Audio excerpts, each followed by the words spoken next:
Yo, what up, guys? Big Dog back here in MMA Tape. Let's get straight to it. Remember, this channel is to just make sure that we have information on fighters, uh, a database of their fight styles. So, whenever there is a fight card coming up with some of these fighters, you can go back and listen to these videos to hear about how these fighters fight. That's why I got their names, so it's easy to look up. That way, if I don't break down every fight on every fight card, you can still find information on that fighter on my channel from previous videos. Amanda Nunes coming back to the UFC. I'm so pumped. I'm so pumped. I can't believe that she's coming back and we're going to see her fight. I mean, she's the GOAT. She's the GOAT. It's simply put. She's beaten all the best that have been named the best in the UFC, and she's beat them all. And she's vicious. She's a striker with phenomenal power, great movement, got a great chin, has great kicks, great range management. She's dangerous, dude. She knows how to bob and weave. Um, she's legit, and I haven't seen knockouts in the women's division. Anybody really do it the way that Amanda Nunes was getting it done. So yeah, she fights like a dude. Let's talk about her wrestling. She's a black belt in BJJ, so she knows what she's doing on the ground. She knows how to get submissions. She knows how to defend submissions. She knows how to scramble out of the ground. She knows how to butterfly to get up. Um, she knows how to defend takedowns. She's a complete package. But that is if you want to find an area where you're like, hey, this is her weakness, or a game plan where you want to attack her from. It will be the wrestling because she wants to stand, strike, and knock you out. She has great fight IQ. I've seen her go to the wrestling when um whenever she wanted to, but when she saw that that was the path of least resistance against another striker, she just took that route, even though she knows she could stand there, stand and bang. But why risk it? Test the chin, and she would go to the wrestling and attempt takedowns. I've seen her do single legs and not let go till she got him down. I've seen her do a lot of trips, which, by the way, I've seen Kayla do a lot of trips because Kayla's a judo wrestler as well. But yeah, her weakness would be that I've seen her get taken down more than I've wanted to be honest. But I have seen where she has defended some takedowns. But she can get taken down. She can get taken down. She really can. Now, once she's down there, her ability to get up earlier on in her career, that one fight she lost, I forgot the chick's name. I could look it up here, something with a C, at least in the last name. When that chick took her down, she had a hard time getting up and she lost that fight. She lost the last two rounds in that fight and got finished with TKO because she just couldn't get out of there, and this chick just kept bringing down the elbows. So, yeah. Um, but that was a long time ago before she was champion. It was like her third UFC fight, and I've seen her do a lot better since then. Versus Valentina Shevchenko. Let me get my notes out now. Versus Shevchenko.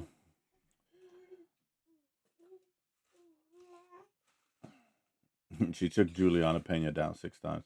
But Juliana likes to fight off her back. Juliana was very pleased to go down to the floor than getting rocked on her feet. Tina tried to wrestle her heavy yet, but Valentina took her down as a counter to Amanda trying to left trip her, so it wasn't conditional. She kicked Valentina off to get up. Good, because the last fight I saw, which was maybe 8 years before that fight, she wasn't using her butterfly appropriate, so she clearly worked on that. Off her back, So bottom versus Valentina, she held on to her head for a while and fought her way into getting her legs beneath her to get out of half control. So far, looks average. Maybe could get controlled. So I don't want to go too quick into the breakdown of this fight versus just talking about the fighter individually. But clearly, Kayla has an upside on the wrestling. Submission defense. I really like her submission defense. She keeps so she can get caught. That's how I haven't seen that fight where she got caught by Juliana Pena, but I saw the second fight where she beat Juliana Pena and Juliana threatened her with an armbar like 3 times. Like she knows what she's doing, but she does get herself in trouble because of her confidence in her jiu-jitsu and because she's on top. So she's not trying to just sit there and hold you. She wants to hurt you, which brings up openings. She wants to. Her ground and pound is vicious. Elbows, punches. She's standing and swinging at your face while you're on the floor with everything she got. She wants to hurt you, which is what creates openings. But she's been able to really defend them, honestly, except that that loss versus Juliana Pena. Um, yeah. So Amanda Nunes is amazing. Another thing to note with the power, she's dropping. If the chick is tough and got a chin, playing knockdowns is a good play because she hits so hard with that right. She wants to swing, pop you, and stand there, and she doesn't want to go down with you if you're dangerous down there. So she's like, all right, if you're knocked out, you're knocked out. If you're not, then get back up, and she's gonna knock you back down. So knockdowns are a good play for her. And she just hits so hard. It's like almost every fight I've seen her, she's chinned somebody. That right is vicious, and that left. Something I want to mention that I liked about Amanda, her ability in the southpaw. Like she fights orthodox, but there was something in that fight with Juliana in the first time that the second time she fought Juliana, she switched it up and fought her southpaw and had tremendous success, and Juliana could have messed with it. So I think that's again high fight IQ, but there's something there in that southpaw versus orthodox that Amanda had discovered would give her success in that fight. All right, let's talk about Kayla Harrison. I don't think I'll talk as much about Kayla because I don't have much to say about her striking. It's not good. She's trying, but it's not good. It's years ahead in the striking. If Kayla stays standing for much time, she's gonna get knocked out and she's gonna get put out cold by Amanda Nunes. So the breakdown on that is not much to say. Her ground and pound is very good. Her submission is amazing. If she gets on top, you're in trouble. Anybody, just straight up. Yeah. The effectiveness of her takedowns. She is more. They're good. She finds a way because she's so strong, but she's more like trying to, jab, jab, swing, and then push you into the cage, and then from the cage, try to trip you, judo trip you, try to go in for a double. She's, it's not conventional takedowns, so she's not as effective. Um, but but she gets it down. She finds a way because she's just so strong. Here's all right. I'm gonna just go to talking about this fight and let's get to it. I believe that Kayla Harrison, in all her fights, allows too much time on the feet. If she doesn't immediately get a takedown, she will reset and let you come back into the middle and strike again because she can't get the takedown, or she'll hold you up in the clinch position, and then the ref separates you. But all of her fights, I've seen way too much time in the striking. Meaning, what I'm trying to say is, she does not go for immediate takedowns. She will test you on the feet. That is not going to work against Amanda Nunes. Amanda Nunes can catch a murder charge here if Kayla Harrison decides to stay standing for too long. She cannot outstrike Amanda Nunes, and Amanda Nunes will knock her out. Now,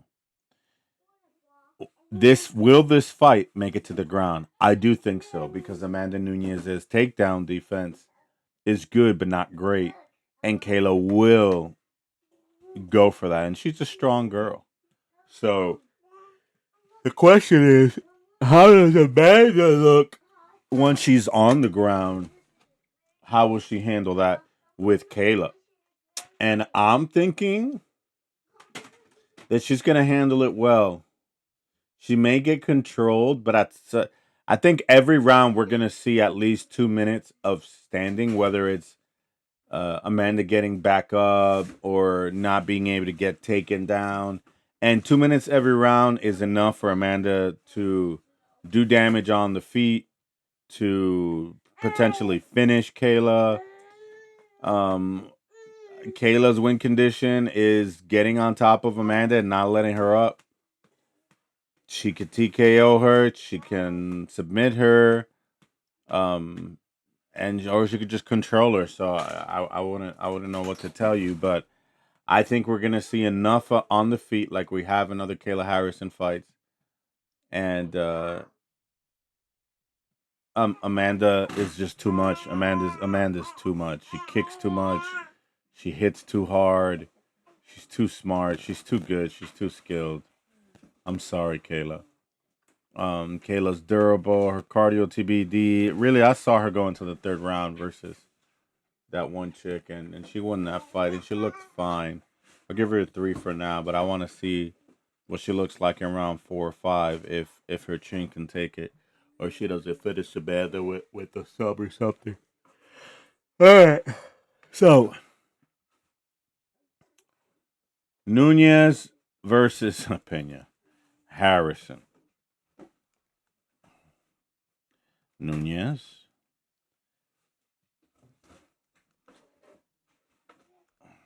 Confidence level medium. Best bet. Well, first long shot. Nunes by KO round 2, 3, 4.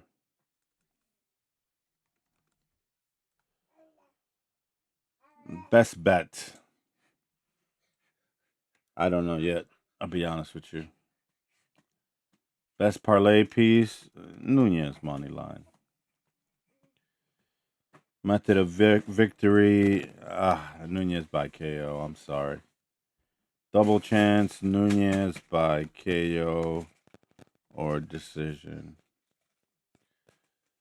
Fight to go the distance. Lean. No. Opponent win condition. Kayla can win by all 3, man. Kayla by decision. There you have it, folks. There you have it. Y'all know we're all rooting for Amanda Nunes, right? Sorry, Kayla. But you gotta go.